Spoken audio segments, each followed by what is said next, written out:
Hello, after A little break I M finally back. ഈ ഒരു ബ്രേക്കിൽ കുറേ സംഭവിച്ചു. I got married and started A new chapter in my life.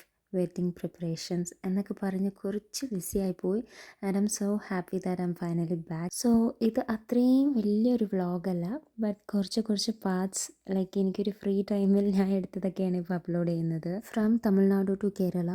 നമ്മൾ normally ഉമ്മാൻ്റെ വീട്ടിൽ വന്ന് സ്റ്റേ ചെയ്യാറുണ്ട്. പക്ഷേ ഇപ്പോൾ കല്യാണം കഴിഞ്ഞിട്ട് ടോട്ടലി കേരളത്തിൽ വന്ന് സ്റ്റേ ചെയ്യുന്നത് it's A different kind of feel. കുറച്ച് പ്രോഡക്റ്റ്സ് ഓർഡർ ചെയ്തിരുന്നു. അപ്പോൾ ഞാൻ അതിൻ്റെ പാക്കേജ് ഓപ്പൺ ചെയ്യുന്ന സമയത്ത് എൻ്റെ ഹസ്ബൻഡ് വന്ന് ഓരോ പ്രോഡക്റ്റ്സ് ഇങ്ങനെ എടുത്ത് കാണിക്കുന്നുണ്ടായിരുന്നു. അപ്പോൾ ഞാൻ നിങ്ങൾക്ക് ഡീറ്റെയിൽ ആയിട്ട് എന്തൊക്കെ വാങ്ങിച്ചിട്ടുണ്ടെന്ന് കാണിച്ചു തരാം. സോ നമുക്ക് ആദ്യം ഫ്രീ കിറ്റ് ഐറ്റംസ് കാണാം. ഇത് പ്ലമ്മിൻ്റെ ബോഡി വാഷാണ്. നല്ലൊരു അടിപൊളി സ്മെല്ല് തന്നെ. ആൻഡ് നെക്സ്റ്റ് വൺ ഈസ് വണ്ടറിൻ്റെ സെറമൈഡ് ടോണർ. ഇത് ഞാൻ ട്രൈ ചെയ്യണമെന്ന് വിചാരിച്ചതായിരുന്നു. ഭയങ്കര ഹൈപ്പുള്ളൊരു പ്രോഡക്റ്റാണ്. ആൻഡ് നെക്സ്റ്റ് വൺ ഈസ് പ്ലമ്മിൻ്റെ ഒരു മോയ്സ്ചറൈസർ. ഇതുവരെ ഞാൻ യൂസ് ചെയ്തിട്ടില്ല. ഇനി നമുക്ക് വാങ്ങിച്ച പ്രോഡക്റ്റ്സ് ഒക്കെ കാണാം. സിമ്പിൾ ഫേസ് വാഷ് എനിക്ക് ഒരുപാട് ഇഷ്ടപ്പെട്ട പ്രോഡക്റ്റാണ്. എനിക്കറിഞ്ഞ ഇത് 5ാമത്തേതാണെന്നാണ് തോന്നുന്നത്. ആൻഡ് പ്ലമ്മിൻ്റെ ടോണർ, മൈ സെക്കൻഡ് ബോട്ടിൽ. പ്ലമ്മിൻ്റെ ഷാംപൂ. എഡിറ്റ് ചെയ്യുമ്പോഴാണ് ഒരു കാര്യം മനസ്സിലായത്, ബാലൻസ് പ്രോഡക്ട്സിൻ്റെ ഡീറ്റെയിൽ ആയിട്ട് വീഡിയോസ് ഒന്നും എടുത്തിട്ടില്ല.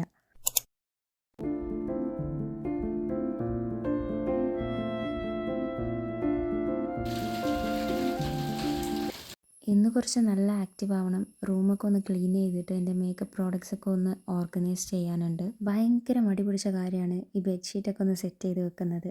മഴക്കാലത്ത് പ്രത്യേകിച്ച് പറയണ്ട, ഒടുക്കത്തെ മടിയായിരിക്കും. ഈ 2 ആൾക്കാർ കുറേ ദിവസമായിട്ട് ഇവിടെ തന്നെ കിടക്കുന്നുണ്ട്. അപ്പോൾ അവരൊക്കെ ഒന്ന് മാറ്റി സെറ്റാക്കി വെക്കണം. അപ്പോൾ ഇതാണ് ഇപ്പോഴത്തെ ഒരു അവസ്ഥ. ഇത് ഫുള്ളും ക്ലീൻ ആക്കണം. ഫസ്റ്റ് നമുക്ക് ഈ കോർണർ തൊട്ട് തുടങ്ങാം. എൻ്റെ വെഡ്ഡിങ്ങിന് യൂസ് ചെയ്തിരുന്ന ബൊക്കെയാണ്. പ്ലസ് ഈ വേസ് എനിക്ക് ഗിഫ്റ്റായിട്ട് കിട്ടി. അപ്പോൾ ഇത് രണ്ടും കൂടെ നമുക്ക് ഈ കോർണറിൽ സെറ്റാക്കാമെന്ന് വിചാരിച്ചിട്ട് അങ്ങനെ വെച്ചതാണ്.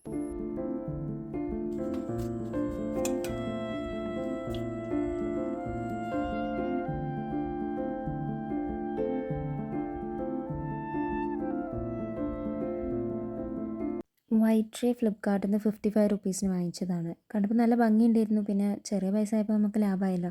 അങ്ങനെ ഈ സാധനങ്ങളൊക്കെ എടുത്ത് ഞാനവിടെ ട്രേയിൽ വെച്ച് സെറ്റ് ചെയ്തപ്പോൾ ഭയങ്കര ബോറായി. പിന്നെ അത് മാറ്റിയും വെച്ചു. പിന്നെ എനിക്ക് വീണ്ടും എൻ്റെ വീട്ടിലേക്ക് പോകാനുള്ളതുകൊണ്ട് ആ സാധനങ്ങൾ റീപാക്ക് ചെയ്തു. ചെറിയൊരു വിരുന്നുണ്ടായിരുന്നു. അപ്പോൾ അതിനും പോകുന്ന തിരക്കിലായപ്പോൾ അങ്ങനെ ആ പ്ലാൻ ഫ്ലോപ്പായി. എനിക്കൊരു ഹാബിറ്റ് ഉണ്ട്. അത് ഗുഡാണോ ബാഡാണോ എന്നൊന്നും അറിയില്ല. ഇങ്ങനത്തെ അടിപൊളി വ്യൂസ് കാണുമ്പോൾ കുറേ വീഡിയോസ് എടുക്കും. അത് പോസ്റ്റ് ചെയ്യുമോ ഒന്നും ചെയ്യൂല. കുറച്ച് ദിവസം കഴിയുമ്പോൾ ഫോണിൻ്റെ സ്റ്റോറേജ് ഫുള്ളാകുമ്പോൾ ഓട്ടോമാറ്റിക്കലി എല്ലാം ഡിലീറ്റ് ചെയ്യും. എൻ്റെ ഒരു വിയേർഡ് ഹാബിറ്റായിട്ടാണ് എനിക്ക് തോന്നിയത്. പക്ഷെ എന്നാലും എനിക്ക് ഭയങ്കര ഇഷ്ടമായതുകൊണ്ട് ഞാനത് പിന്നെയും ചെയ്യാറുണ്ട്. അങ്ങനെ അവിടെ എത്തി അടിപൊളി ഫുഡും കഴിച്ചു. ഈ ഒരു ചെടി കണ്ടപ്പോൾ എനിക്ക് ഭയങ്കര ഇഷ്ടമായി. അപ്പോൾ അതിങ്ങനെ കുറേ വീഡിയോസ് എടുത്തു. വിരുന്നും കഴിഞ്ഞു. ഇനി ബാക്ക് ടു ഹോം. വീട്ടിലേക്ക് എത്താനാകുമ്പോഴാണ് ഒരു സഡൻ പ്ലാൻ, നമുക്ക് ബൈക്ക് എടുത്തിട്ട് എവിടെയെങ്കിലും പോയാലോ എന്ന്. എനിക്ക് ഇങ്ങനത്തെ വ്യൂ കാണുന്നത് ഭയങ്കര ഇഷ്ടമാണ്. അത് എത്ര മൈൻഡ് ഓക്കെ അല്ലെങ്കിലും ഇങ്ങനെ കാണുമ്പോൾ ഒന്ന് ഹാപ്പി ആവും. ഇനി കുറച്ച് അടിപൊളി വ്യൂസ് വരുന്നുണ്ട്. അത് കണ്ട് എൻജോയ് ചെയ്തോളൂ. And don't forget to subscribe my channel. Thanks for watching. By.